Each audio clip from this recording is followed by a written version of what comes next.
8:37 on WMAL. Brian Wilson, Brian Neiman. The headline that has just come out in the last few minutes has to do with the status of the job situation and how it relates to the U.S. economy. The headline, the bulletin from Associated Press, U.S. economy added 163,000 jobs in July, the most in 5 months.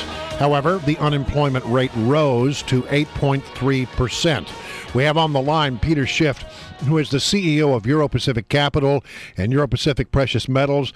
He is a man who is widely regarded because he was the one who accurately predicted the downturn of 2007, 2008 when others didn't see it coming. Peter Schiff, how are you? I'm well this morning. How are you? Well, okay, so I always have a hard time understanding economic news. Maybe with your expertise you can put it in perspective. The U.S. economy added the most jobs that it had in 5 months, and yet the unemployment rate rose. What's going on there? Well, a lot of times, I've been surprised the unemployment rate has been holding steady at 8.2% despite months of very anemic job growth. So maybe the unemployment rate is starting to catch up, although I saw that the labor force participation rate also ticked down. So had that not happened, the unemployment rate might be even higher because a lot of people are just leaving the workforce, and so they're not counted as being unemployed. But I actually like the government's U6 number as a much more accurate barometer, which is their unemployment rate that includes discouraged workers and people who are working part-time but who are still looking for full-time jobs. That unemployment rate ticked up this month to 15%, and I think that's a better bellwether of where the economy really is. And unfortunately, it's downhill from here. So you're talking about the unemployment rate versus the real unemployment rate? Yeah, I think in fact the unemployment rate of 15%.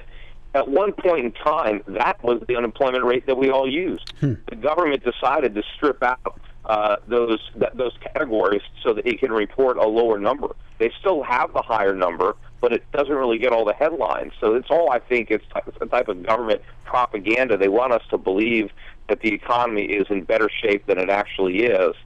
And I think that the economy really isn't even growing because I think the government is not being honest with us about how bad inflation is. So if they understate inflation, then they can make it appear as if the economy is growing when inflation is really masking a contraction. But to be fair, they have been using this number on the unemployment for years now, right? For decades. Well, I'm not sure how many decades, but yeah, maybe they changed it in the 70s or 80s. I forget exactly when. But at one period of time, they didn't do that. And, we started changing how we calculate inflation in the 1990s. So the government always looks for a methodology to calculate the data that will put a more optimistic, spin on the economy than might really be the case. And that's why a lot of times the public has a perception of the economy that's not nearly as rosy as the data. And it's not because the public is wrong. They're living in the economy. It's the data that's flawed. The data are wrong. Okay, so you're a man who looked at the situation in 2007 and 2008, and you saw things that nobody else saw. As you look at our situation today, looking forward, what do you see? Well, I've seen an even bigger crisis looming on the horizon, mainly because the government failed to allow the market to correct all the imbalances that underlie the economy that resulted in that phony expansion during the Bush term and the collapse at the end of it. Instead of allowing the economy to restructure, the Fed has artificially propped up the phony economy with cheap money, quantitative easing, 0% interest rates, massive deficit spending, and all of this is perpetuating a bubble. And ultimately, when interest rates rise, and they will rise eventually, then the whole thing is going to come collapsing down. And I think the economic pain, not only for the financial sector, but for the overall economy, is going to be far greater than what it was in 2008. And there won't be any bailouts next time. And yet, even with we sort of knew where these numbers were going to be headed. A few moments ago, I haven't checked in the last few seconds, but a few moments ago, futures for the stock market were up significantly higher. I've never understood why that is. Well, they were up before the number. They only added marginally as a result of the number. I think they were rallying based on falling bond yields in Spain and maybe more belief that the ECB is going to come and print more money. So the stock market was already up, and it's up a little bit more.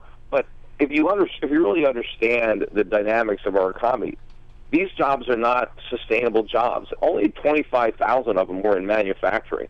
Almost all the other jobs are in service sectors that we really don't need more people working in the service sector. We need more people manufacturing. 25,000 ain't going to cut it. The service sector employees want to buy products, and if we don't make them, we import them, and it means the trade deficit gets bigger.